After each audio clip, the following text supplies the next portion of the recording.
Have you ever had a book make you so mad and you barely started it? This is where I'm at right now. I'm on chapter 2 and I'm already through. Y'all, the way I just got through reading this chapter and I really want to go off on somebody, I can't and I cannot believe that this is the way that some of our ancestors used to think. But then after seeing the last couple of weeks and how elitism still reigns true in our community, I can definitely believe it. But it just reminds me that it's so counterproductive for our community. So let's get into it. The chapter opens with someone's daughter being enrolled into the Jack and Jill. And her mom's talking about how her career path needs to be professional. So she's deciding her child's career path for her, which a lot of our parents try to push. Like, you have to be a doctor, you have to be a lawyer, you don't go into entertainment. Now we see now that if we had just focused in on some of our creative sides like fashion design and so forth, we probably would have been successful at it. But for a lot of our communities, that wasn't an option because you had to get out of poverty. But in this case, they were frowning upon any type of entertainment. Anything that wasn't deemed professional was not acceptable for Jack and Jill.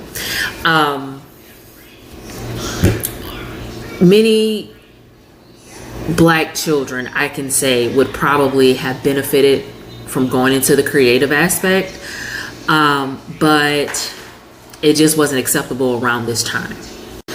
So Lawrence goes on to explain how this one teenager comes up to him and asks him, did you know what you were going to be when you were a teenager? And he said, like, if you were going to be in Jack and Jill, you had to know who you were going to be as a teenager. Looking back now, he doesn't agree with that. But like, think about all the things that we tell our children early, like, who are you going to be when you grow up? We don't know. Some of us are in our 30s still figuring it out. I'm just saying, like, the pressure that some of the kids would face going into Jack and Jill, or just in general, was very telling.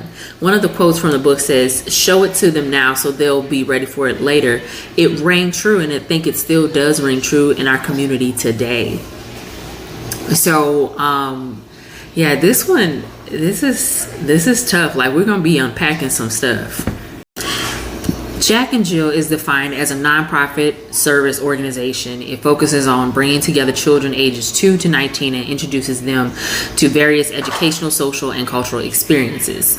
One of the people in the book that Lawrence interviewed said, even if you send your child to the best private schools and colleges, it doesn't mean that they will get to meet Black role models who inspire them and make them feel that they can succeed in a white world. That's what Jack and Jill can do. And that was my understanding of Jack and Jill coming up. However, while I'm reading this, I'm realizing it's a little bit deeper than that. But as he goes on to explain it, it's become this place for connections to be provided through schools, beyond schools and universities. The connections are to professionals that have their foot in many professions that most Black children will not be exposed to. Could you imagine what this type of exposure could do for kids who were not in Jack and Jill, though? Like, just imagine if most of our kids in the hood or in the suburbs, even in the suburbs, were exposed to Black professionals on a regular basis, and they didn't have to be a part of this organization to do that. What if this organization wasn't so elite that it excluded those kids and it welcomed them in so that they can have more exposure, and we as a community can be more exposed to different opportunities?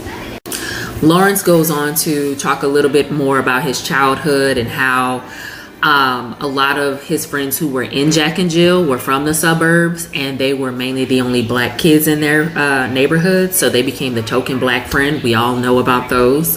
But Jack and Jill became a safe place for them because they didn't have to hide who they were. They were able to be genuine, to be authentic in their blackness, and feel like the person that I'm talking to looks like me and understands me and comes from the kind of neighborhood that I come from, and we are able to relate, and I don't have to explain the cultural references or the latest slang.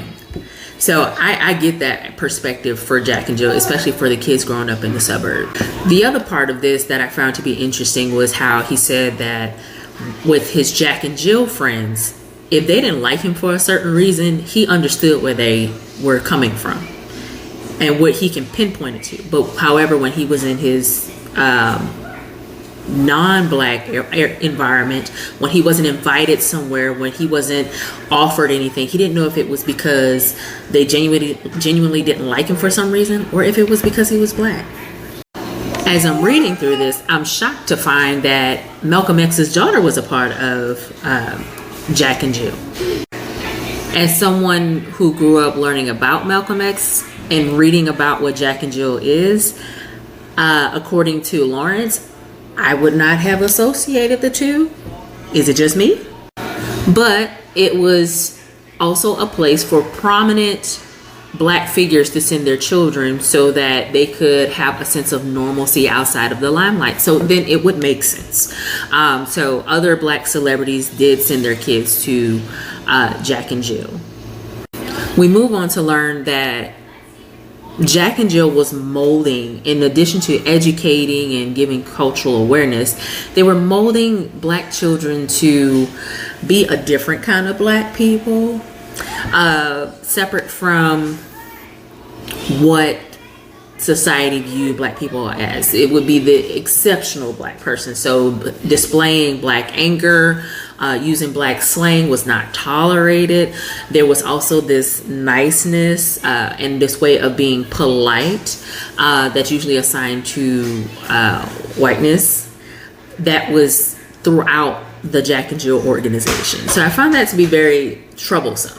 Like, how do you associate yourself with wanting to uplift the community but wanting to be separate from all of its aspects? But when you think about it, if my goal is to make sure that I'm exceptional, I'm a part of the elite, it's rooted in wanting to be acceptable to whiteness or be in proximity to whiteness, then it also makes sense.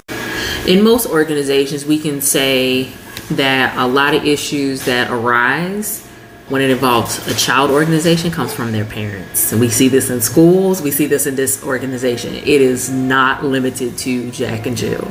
So one of the things that came up was this yearbook called Up the Hill, where it would highlight different black children across the organization, because there was local chapters and then there was a national chapter.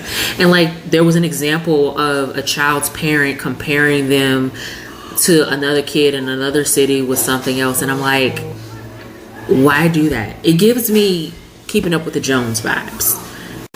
I also think this creates a way, an avenue into imposter syndrome. And it's interesting when you think about imposter syndrome, because Lawrence even talks about like some of his issues that he had didn't come from the Jack and Jill kids in his neighborhood, but more so from the kids that were from all black neighborhoods who ended up trying to test his black authenticity, which we see a lot from kids who grew up in the hood versus those in the suburbs. In addressing black authenticity, there was the issue of interracial dating. So biracial kids were now able to access Jack and Jill, and some of the kids had issues with that because they believe that they're trying to be pro-black, and they believe that this was in opposition to pro-blackness. So it's so weird how there's this proximity to whiteness and fairer skin being better, but they're in opposition to being biracial. It makes no sense to me. So they get into conversations of how some of the darker skinned girls who were a part of Jack and Jill heard the most common comments of, "Oh, you're pretty for a dark girl," or "You have nice white teeth." There was also the level of classism where they would have these big organizational meetings at each other's houses, and they would compare like house sizes, car sizes, you name it. And these cliques would form surrounding that. Like, I don't know if some of y'all have cliques today in high school, but we definitely had them in high school, and they're very similar. And so when you see some of these things with the level of elitism, you would think like, oh, celebrities and entertainers would have some kind of clout within the organization, but that wasn't the case, because apparently, and one of the phrases that struck a nerve with me that defines this feeling was, just because you look like them doesn't mean you act like them. So there's all kinds of problematic stuff going on in his organization. But again, a lot of this came from the past. According to Lawrence, who passed away last year, he said that the organization seems to have more progressive thinking because some of the old guard is now out of leadership. Some of that old school thinking of the light skin is the right skin is not as prominent as it used to be. And unfortunately, it has left a stain on the organization's overall goal. But I want to know y'all thoughts. This chapter really did make me upset, because I don't like this level of elitism. I know we're not a monolith as a culture, and I understand we have different backgrounds, but I really think that this is so counterproductive to our community that I was really genuinely upset by this chapter.